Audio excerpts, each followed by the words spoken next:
You might be inside a black hole. Literally. And not just any black hole, but one that exists inside another black hole, which exists inside another one. Welcome to the infinite nesting doll nightmare of the cosmos. It sounds like the setup for a sci-fi film, or a late-night stoned thought spiral, but this is a real idea in physics. We don't know what's inside a black hole, but some of the best minds on Earth are starting to think it could be everything. That includes me, you, this screen, the entire observable universe. Welcome to the channel. Let's rewind for a second. You've probably heard the phrase, black holes are so dense not even light can escape. That's true. But here's what most people don't realize. You can create a black hole out of anything. Anything. Earth? Compress it to the size of a marble. The sun? Shrink it down to about 3 kilometers wide. Even something as gentle as air, yeah, the stuff you're breathing right now, can become a black hole, if you cram enough of it into a small enough space.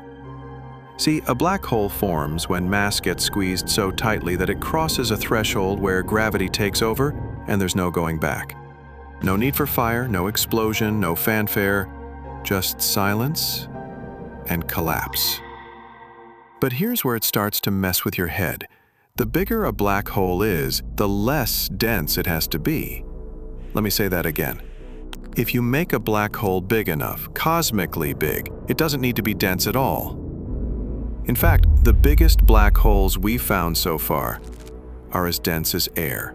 Just air. That means, in theory, you could take a massive enough cloud of gas with the density of your living room, and if it's large enough, bam, black hole. So, here's the creepy part. Our universe? It's roughly 93 billion light years across. It's filled with galaxies, dark matter, radiation, all swirling around in this expanding soup. But the average density of the universe is about 5 hydrogen atoms per cubic meter, which, cosmically speaking, is nothing. But do the math, and it turns out that might actually be too much mass for this volume. Way too much. As in, it meets the conditions to be, you guessed it, a black hole.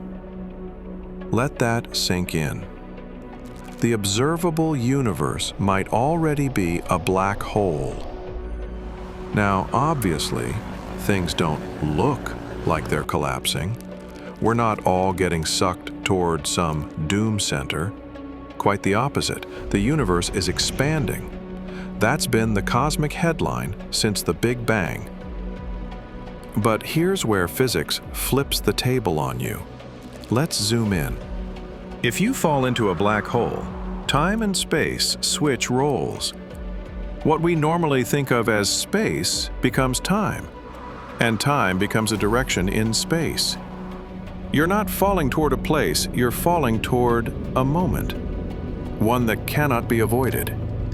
You don't die at the singularity, you die in it. Because time, for you, simply runs out. And inside, there's no floor, no center. The inside of a black hole isn't a dot, it's an infinite stretch. An entire reality that keeps folding in on itself. So, if you were somehow inside a black hole, you wouldn't feel like you were in some death bubble. You might feel like you were in a universe. Think about that. Some physicists believe that every black hole creates a new universe. That when matter collapses, it doesn't end, it bounces. A big bounce. And on the other side of that bounce, a new Big Bang. A new universe, new physics, new stars, new life. Now imagine this happening on loop. Endless generations of black holes birthing new realities, which birth more black holes, which birth even more. Cosmic reproduction. The universe is alive. And our own universe? Maybe it was born from the inside of a black hole in another universe. And the black holes we're creating now? Maybe they're spawning universes of their own. Maybe you've already created a universe, and you didn't even know it. Let's push this even further. If black holes can generate universes, and only the universes with the right physics can form stars, and only stars create planets, and only planets can harbor life, then maybe, just maybe, we're here because we're part of a chain of successful universes. Universes that, for some reason, were better at producing black holes. And by pure accident, they created us too. Not because we were the goal, but because life, us, was a byproduct of a universe optimized for black hole production. Evolution, not of life, but of universes. A multiverse of cosmic trial and error. Some die in darkness. Some collapse instantly. And some live long enough to ask, why am I here? We may never be able to prove any of this. These questions about black holes, creation, and existence lie not just at the bleeding edge of physics, but at the borders of something older, stranger. The veil between what is and what might be. And yet, even asking them, that means something. Because somewhere in the silence of space, the universe found a way to ask itself a question. Through us. We are atoms that learned to speak. We are the echo of a cosmic event, folding in on itself, trying to understand its own shape. The universe cracked open its own skull, looked inward, and whispered, "What am I?" And maybe, just maybe, someone inside one of your black holes will ask that same question, and the cycle will continue. A loop, a spiral, a signal bouncing across dimensions, across time. That's where our series, The Dark Signal, begins.